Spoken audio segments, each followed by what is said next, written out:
Hello, everybody, and welcome back to another episode of The Push with Nick and KP. I'm KP. We've got Nick here alongside me once more because today we're going to be going through our NXT recap for this week's NXT. This is the 1st of July edition of NXT, so how about we go into all the action and discuss everything that took place across the course of the night. So first and foremost, we would kick off the show with Joe Hendry. Actually, it'd probably be Trick Williams here, really. He would come on out in anticipation of this opening contest. But it would be Joe Hendry one-on-one with Wesley of High Rise.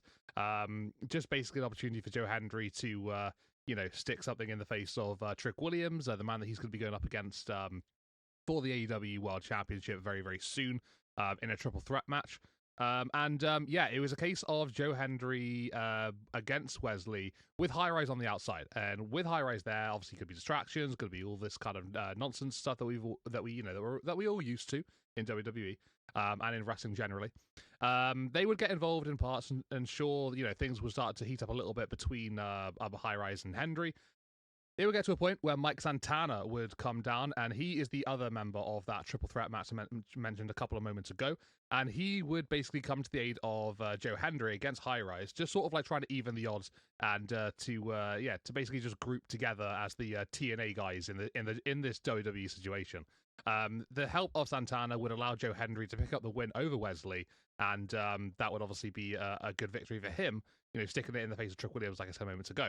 So, Joe Hendry just sort of like building up here with a victory, making people believe once again, maybe that he could become the TNA World Champion. But Mike Santana, obviously after his loss against Trick Williams, still in the mix with everything that's going on. We build towards that World Championship match on TNA. The following segment after that, we'd have Luca Crucifino in the ring, and he would basically call out Tony D'Angelo. So this would be a situation of Tony basically finding it funny how his consigliere is actually calling him out. So maybe like a little bit like a roles reverse of what we've seen recently. Luca would originally try to plea with Tony D'Angelo about being loyal and how he's made so many sacrifices in order to be where he is right now in WWE, in the family. Just generally speaking, he's made a lot of sacrifices. Tony would suggest that, last month, including, the week before just gone, that doesn't really match, what Luca is trying to say at all. Like, he's not getting that at all. He's completely against what he's saying. And, it doesn't really hold a lot of weight, basically. It wouldn't take too long before Stax comes out, and he would actually thank Luca for the assist last week, winning the Heritage Cup Championship over Tony D'Angelo. But Luca, like, once Stax was in the ring, Luca would actually seemingly side with Stax, and he would punch Tony D'Angelo. But after a couple of moments, he would then turn his attention to Stax, and he would lay out him as well.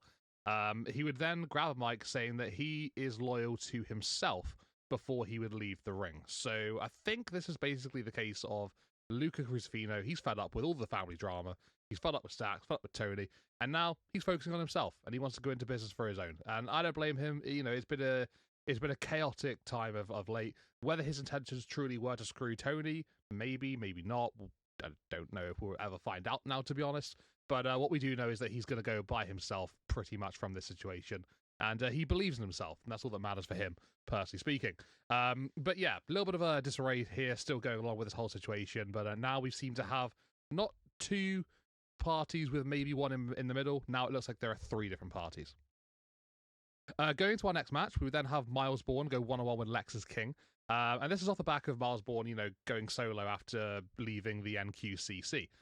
Miles is, he's had his NXT Championship match, unsuccessful on that attempt against Obafemi. But now he's trying to sort of like get in the mix, and he's trying to, work his way back up in the NXT roster. And this was a good opportunity for him to do so. Someone like Lexus King, somewhere around the mid-card situation, and Miles Bourne would get a victory over Lexus King, looking pretty promising as well during the matchup.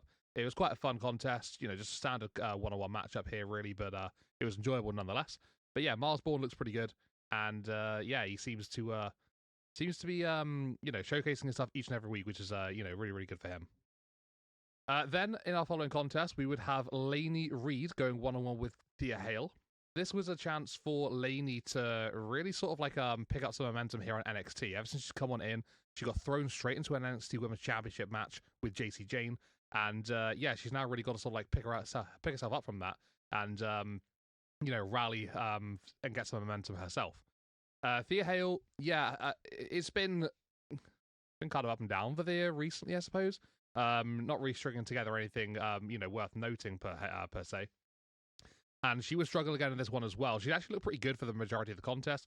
Lainey Reed, though, maybe delving into the well, doing anything possible to try and get a victory here against Thea Hale. And that's exactly what she would do. She'd have a hand on the rope. She managed to, sneak a victory here against Thea. And, use that leverage of the rope to basically allow her to get the victory in this contest. But, Lainey picks up what I think is her first singles win in WWE, if I remember rightly. I think it is. Maybe this could be the start of a little run for her, but we'll have to wait and see.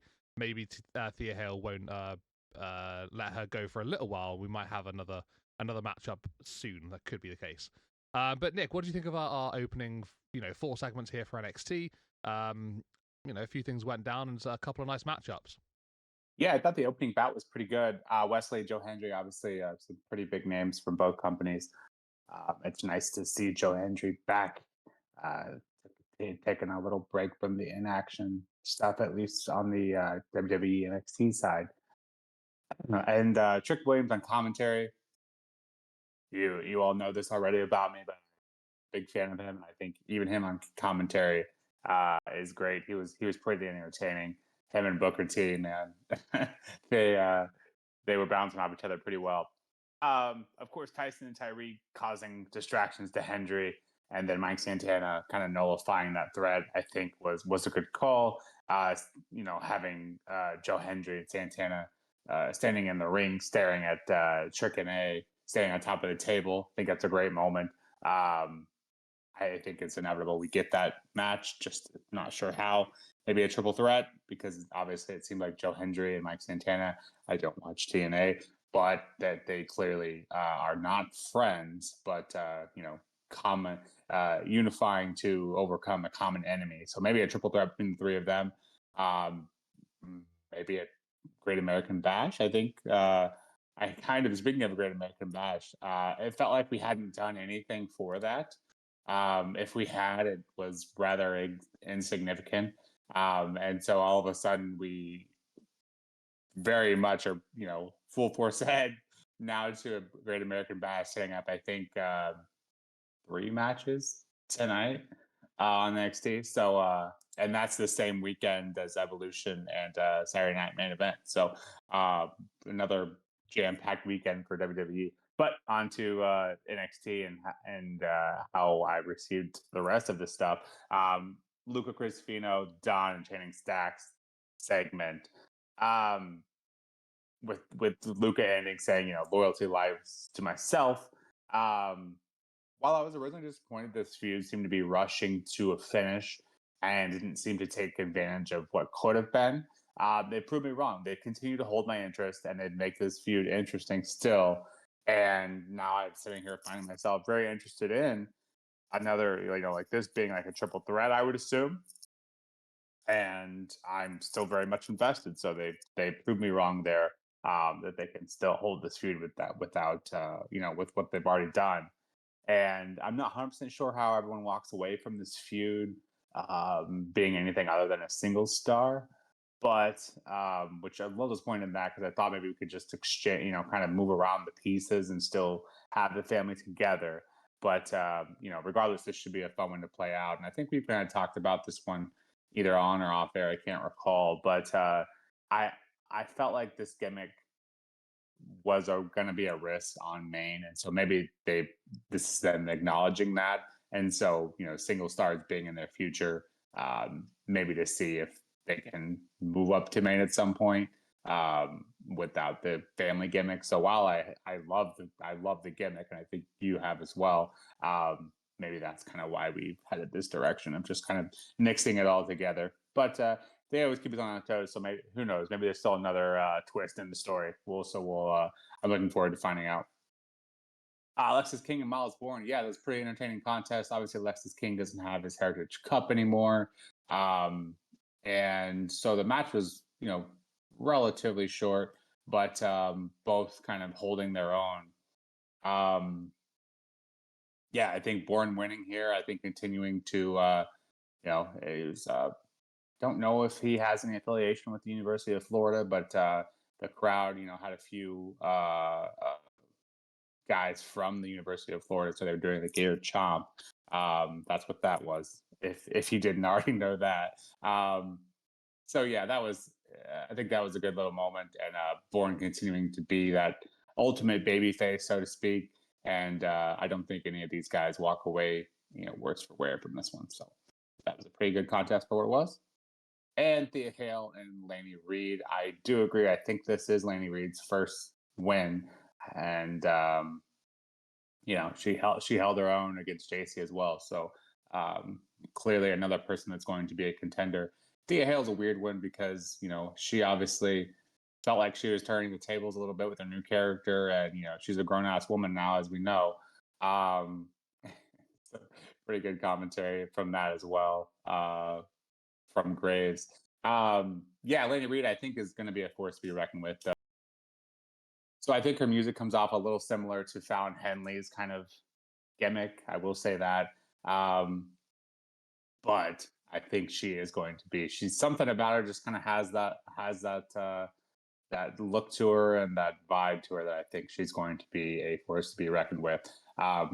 And which is impressive because given only 2 matches to make an impression like that, it obviously is something to write home about. So it'll be interesting to see where she goes. Obviously, in this very stacked women's division, but yeah, pretty good match and pretty good first half to NXT for me. Yeah, not a bad start at all. Yeah, definitely a few things to go over there. How about we move along to our next topic of conversation, which would be a women's tag team match between Izzy Dame and Tatum Paxley against Zarya and Sol Ruka. So we've seen a bit of Tatum Paxley recently, maybe trying to sort of I don't know, grow friendships with other people, trying to hide herself away at the same time, though. It's been very awkward for her. She loses a lot of things that she gets close to. And there really sort of are, there are people out there that are wanting to take advantage of her for that. Someone like Izzy Dame, who's maybe been a little bit too up and close in the situation for sure. Fast forward this matchup here, Sol Ruka and Zarya, 2 people who've been in and involved around Tatum Paxley recently. Tatum Paxley basically standing up for herself backstage before this, making this match and just wanting to stand up for herself and to be a bit more assertive and take control of things. The matchup was quite fun, though. I quite enjoyed it. I think as a tag team contest, it was good to watch. Just a little bit of confusion with Zarya and Sol Ruka, which led to the finish. Zarya hitting a spear, aiming for Izzy Dame. Tatum Paxley, getting her out the way of the spear. It would be a situation where Sol Ruka would take the entirety of the spear. Zarya obviously looking down, what have I done? Type situation. And then moments later, Izzy Dame pins Sol Ruka, and the next thing that we know is she's just pinned the Women's North American Champion. So that will obviously mean something going forward. Everything happens for a reason when it comes to pinning a champion. So we can expect to see Izzy Dame and Sol Ruka probably go one-on-one at some point soon for that title. I think there's talk about the Great American Bash, perhaps, or Evolution. I think it's going to be the Great American Bash, if I remember rightly. But I think there's a conversation about that being had. But fun match for sure, and a little bit of disarray here with the whole situation. But Tatum Paxley comes in clutch, and just puts it on the line, gets the win for the culling. It's something that she can obviously take as a next step in her direction. Which I'm always interested when it comes to Tatum Paxley. She's got a very interesting character arc, and character development wise, she's always someone that's very fascinating. Speaking of someone that always fascinates me, Yoshiki Inamura. I think it's a nice little transition there. I've got on record to say that I'm quite a big fan of Yoshiki and just his general style in the ring. He would have a match here with Jasper Troy, where this would be a number 1 contenders match for the NXT Championship. So last week we saw Jasper Troy attack Javon Evans, as well as Yoshiki Inamura, on separate occasions throughout the night. And I had a feeling that Javon would get involved in the contest here, But actually, something probably even better happened, really, and Yoshiki just beat Jasper Troy in a pretty hard-hitting contest, back and forth. But yeah, would defeat him cleanly without any interference or anything. So yeah, Yoshiki Inamura becoming the number one contender for the NXT Championship. He'll go one-on-one with Obafemi very soon. And yeah, I'm looking forward to that contest for sure. But Yoshiki getting a nice push here is always great to see.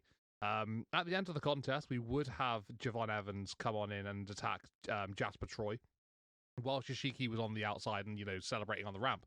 Yeah, that was when Javon would choose his moment to strike. So the situation's still brewing between Javon and Jasper, but I just thought it might have happened during the matchup. But actually, this was a much better situation. So a non-DQ finish, a non-distraction finish, just a clean as a whistle matchup. More than happy to see that take place. That could happen a bit more often, to be fair. But yeah, when it hits, and this one definitely and this one definitely did. Next contest the next segment after that would be our main event, our last segment, whatever you want to call it. And this would be Jordynne Grace coming on out to the ring and cutting a promo. She would talk about how she's gonna have to be in a vulnerable state in order to become successful. Something that she's scared to do so. So showing a sense of vulnerability there, and just realizing that she's got to go to places that she may or may not have wanted to go to. She talks about honing her craft and how she became someone that can't be ignored anymore. Working very hard in the likes of TNA to become who she is. I guess you could say she's now undeniable, essentially, in that case. Fatal Influence would come on down to interrupt Jordynne Grace, with JC Jane saying how everyone thinks that she's just so beatable, but yet she's here, she's the champion. She reminds everyone that she shocked the world when she won the NXT Women's Championship, and that to her it actually wasn't a shock. Like, she's got confidence and she knew that she could do it, and it wasn't as big a shock as to her as it was to everybody else, in the world, I suppose, really. Jordynne says that she's going to beat JC at Evolution, but it won't be a shock at all to her. She expects to win. She knows she's going to win. Whatever. The confidence is flowing between both of these women superstars. And JC says, JC doesn't take too lightly to those comments, because she goes for a hit on Jordynne Grace, tries to throw a punch. That sparks a little bit of a brawl, which Fatal Influence take control over. And then Blake Monroe comes on down to the ring to even the odds. With Fatal Influence, backtracking to the ramp, Ava comes out and she announces that at the Great American Bash is going to be Fatal Influence, which is going to be JC Jane and Fallon Henley versus Jordynne Grace and Blake Monroe. So Blake Monroe's first match announced since coming into WWE, coming into NXT, and it's going to be a tag team contest with Jordynne Grace at the Great American Bash against Fatal Influence. After that, Fatal Influence would charge down into the ring, only to get laid out by Blake Monroe and Jordynne Grace once again. So they would go down for a little bit more. And yeah, they would get laid out again to end the show. So yeah, I mean, lots going on here. Women's segments here with obviously the tag team match and Jordynne Grace and JC Jane, Blake Monroe, Fatal Influence, just generally speaking. And then the NXT number one contender has been crowned. What did you reckon of the second half of NXT, Nick? Yeah, I too love the dynamic with Tatum Paxley, and particularly interesting in her being involved with the culling. But yeah, anything Izzy Dane touches lately has been going well. So them getting the win here tonight, and hoisting up Tatum appeared to be like an official. You are now part of this, at least to me. So I think that's probably what we'll get here going forward. And Izzy Dane getting the win and getting the pin over Sol Ruka, who similarly to Izzy has everything she touches turns out pretty well. So even if it was with an assist from Zarya, I think Izzy Dane and the culling here have seemingly taken in Tatum, and I wouldn't want to get anywhere near their faction right now, because they seem to be firing on all cylinders. And then the backstage segment of the Ricky Saints and Ethan Page bit, discussing how they're going to get back to the North American scene, and eventually that comes to agreement that if Ricky can take out the Vanity Project in a gauntlet match, and he can get his rematch for Ethan Page, and then Ricky also throws in there, he gets to also choose the stipulation. So we'll see that next week. That could be interesting. again, I think we've hit on that before. Those two have unbelievable chemistry. So looking forward to that next bout when he takes that Vanity Project next week. A bit predictable, but even still. And then Yoshika Inamura and Jasper Troy was a really good hard hitting contest. Like you, I have incredibly high hopes for Inamura, and I just couldn't believe it that he won the match. I didn't think, kind of mentioning it a few weeks ago, I didn't think I thought it'd be a while before he actually got to the main event scene. And that's why he had given up his opportunity. But here he is, beating Jasper Troy, who came onto the scene with a pretty big splash himself. So getting the win clean here for him, quite the statement. And I very, very much look forward to that match with him and Obafemi at Great American Bash. That will be an entertaining bout, to say the least. And Obafemi has to be a little worried because Inamura has been quite the force.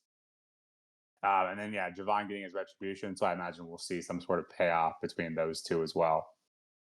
The final segments with Jordan Grace. Yeah, nothing too special, at least on my end, coming from the promo there.